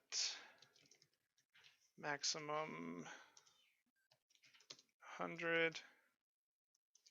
These are all just separated with commas. Format is going to be that email regular expression, and then confirmation true. And then we don't put anything at the end there. This is another way you can do it. It makes it a little easier to read than instead of having it go all the way out here. It's kind of like CSS where you have things in the curly brackets. You could do it all in one line, but just makes it easier to read. Same thing here. So you can just see how this matches up with whatever you're validating, right? So present, okay, length, format, confirmation, so forth. Okay, and then you're just putting true if you want it to happen. So when I did this before, I got all kinds of weird errors, so it was fun. I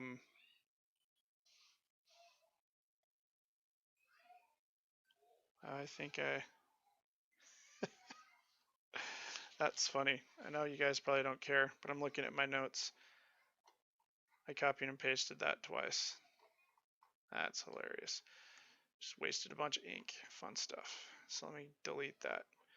I know you guys don't care. Sorry. But I need to fix that really quick. Just got to make sure the end is there. Get rid of that extra space. Okay. Cool.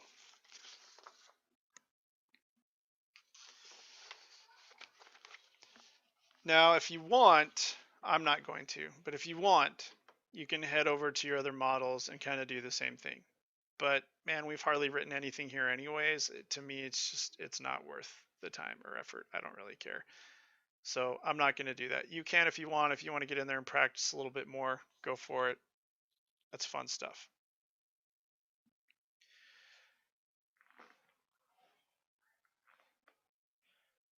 Okay, now I want to make sure that this is working, right?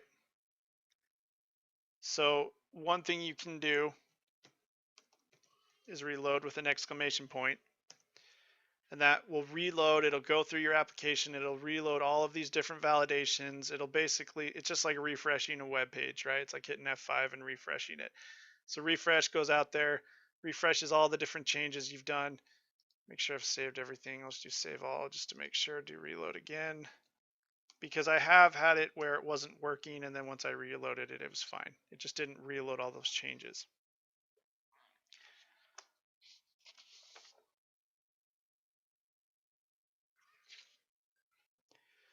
So we can check it really quick.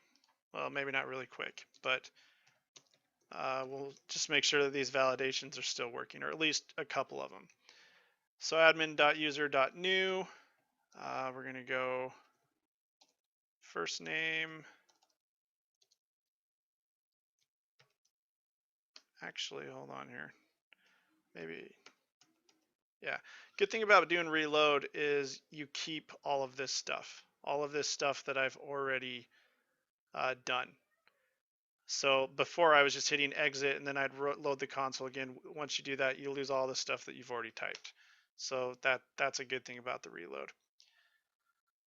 All right, so now that I have it, I'll try to save it, right? Actually, I can just do valid. Let's just do u.valid. It says no errors dot full messages. Username's already been taken. Cool. So we know that that's working. Email can't be blank. Good. So it looks like we're doing okay. If we weren't, we'd have issues and we'd be getting errors here, but it looks like we're good and that these are good to go. Alrighty, let's kind of get rid of this. So last thing, I think this is the last part and then we'll be done. Hallelujah, right? Is we can do custom validations. So this is all validates length of, uniqueness of. This is all stuff built into Rails. Well, we can set up our own validations if we want. Okay, so we're going to go into the admin user model like we're already in here. Okay, and right under this, we're going to set up our own little list, basically. So we're going to say forbidden usernames. Okay, and then we're going to just set up an array of usernames that we're not going to let people use. So Peter Pan, not a fan of Peter Pan. George the Jungle. And then dude what? Okay. So this is just an array holding specific usernames that we don't like. So you can set up arrays, you can set up variables that define what you want to allow and what you don't want to allow. All right, so now that we've defined that, we're going to head down and create a new validate set statement here. So validates.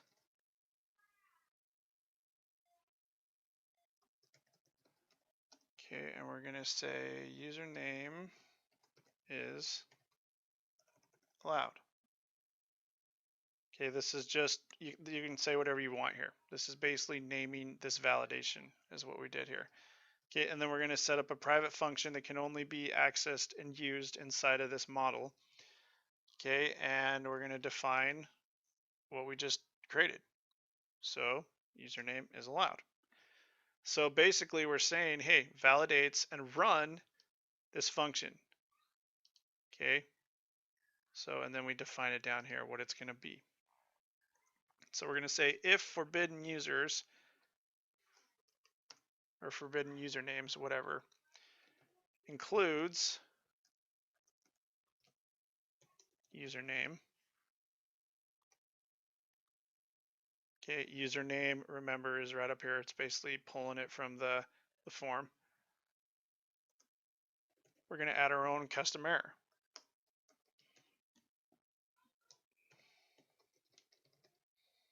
So we'll say the username that they put in has been designated as bad. That's horrible. Something like that username cannot be used. We don't like it. Okay. End that if statement and then end the function. So you should have a bunch of ends here. That ends the if statement, that ends the function, that ends the whole class. Okay, so it runs that validation. It doesn't recognize this as anything from the database, so it looks for a function. There's the function. It runs it. Okay, it grabs that list and it checks to see if what is stored inside of username is included inside of that list. If it is, then it adds an error, a new custom error saying, hey, that username that they put in cannot be used. We don't like it.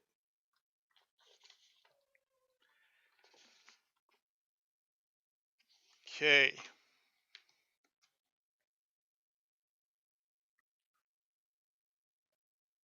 All right, so we can test it out. I'm going to say reload. Okay, just because what I did, I want to reload all that stuff. Okay, we're going to say u is equal to admin user dot new. And we're just going to only define the username. It's going to give us issues about the email and all that stuff, and that's fine. All we care, we're just checking to see that that new thing that the new username check works. Okay, and I'm going to say that username is going to be equal to, we'll do dude what, because everyone wants that username. Okay, so dude what. Okay, let's see, that should be it. We'll hit enter, and it's freaking out.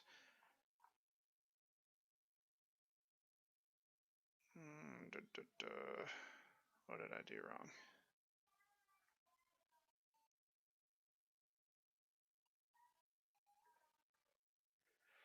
Oh, the little stuff when you code. This should be validate.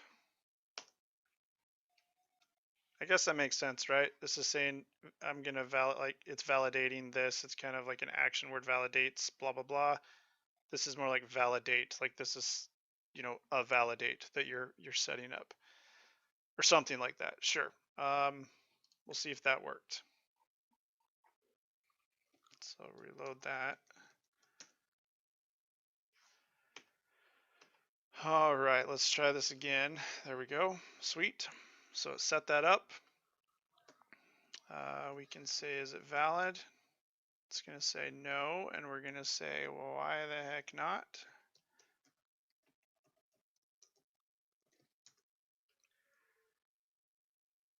Okay.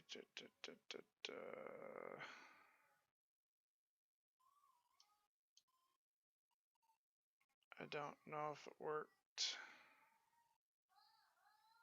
So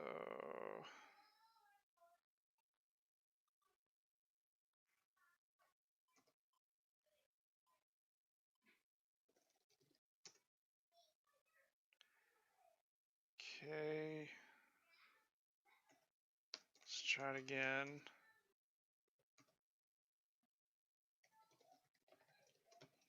Should be yelling us about Peter Pan, am I? Or not Peter Pan, but dude, what?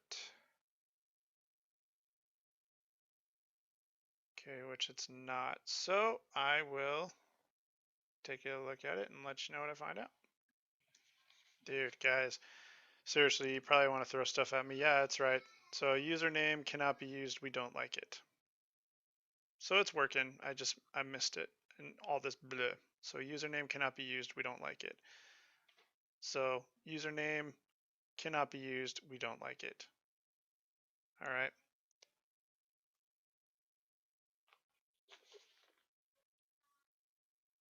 For some reason, I thought it would print out. I thought it would say something like dude what cannot be used, but maybe it will for you guys. Maybe I'm remembering that wrong. Oh well, but that's okay. That's what we're wanting. Can't be used. We don't like it. So it's doing what we want.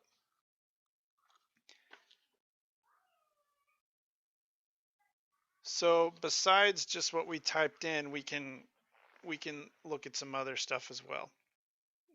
Let's set up another one. So I'm going to say validate. So I'm going to say no new users on Tuesdays. Okay, and we're going to do this on create. So when we create a user. Now, right now it is Tuesday, right? Tuesday the 7th. Okay, so if it's Wednesday when you're trying this, or Thursday or Friday, or whenever you try this, make sure you set it up for the correct day to make sure if it works or not. Okay, so we're going to create this new one. So we're going to define no new users on Tuesday. It finds it for me. Okay, so if the time dot now and the weekday is equal to 2, Monday's 1, Sunday's 0, so it starts counting at 0. Sunday is 0, Monday's 1, Tuesday's 2, Wednesday's 3, and so forth. So if time.now.weekday is equal to 2, then we're going to add our error. So errors dot, okay. Now we're not basing this off of anything that is already existing, where we, like all these messages are pre-built, right? Where it says stuff like, last name can't be blank, username's too short, and so forth. All those pre-built messages, this isn't going to have that. And the way you just find that is just say base. This is going to be our own little message. And I'll just say can't create users on Tuesdays. Or just can't create users on Tuesday. Okay, and then we'll end that out.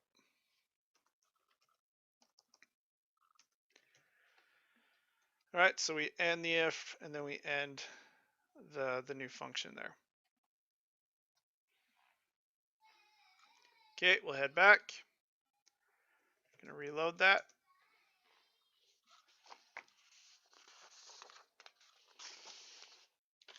Okay, and then we'll try it. So,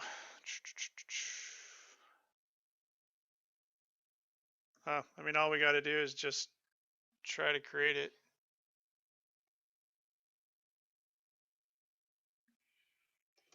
So we're just going to say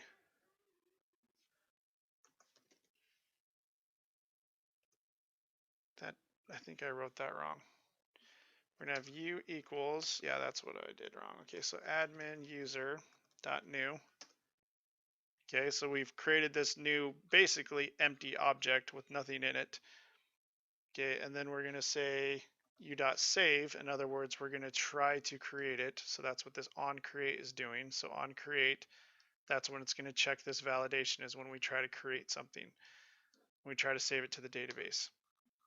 Okay, it gives us an issue. It's saying rollback didn't work, gave us false. So that's good.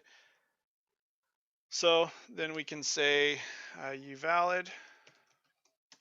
Now the reason why we had to try to save that is because this validation was not, it wasn't going to try to do anything until we tried to create it.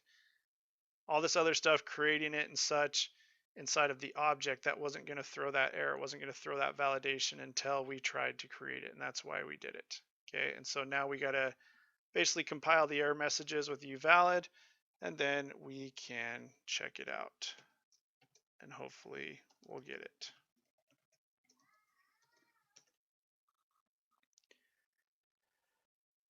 All right, so can't create users on Tuesday. Cool. So it checked to see what day it was. It was Tuesday. We said, hey, if it's Tuesday, give us another error and don't do it. All right, guys, holy crap, there we go. So hopefully you get your validations done. Get your form, the parts of your form changed out. And we will continue next week. So make sure to check eCompanion for the exact assignment, but you should be good to go. And get this all up onto Heroku and all that fun stuff. All right, so we'll talk to you later, guys. Have an awesome week, and we will see you next week.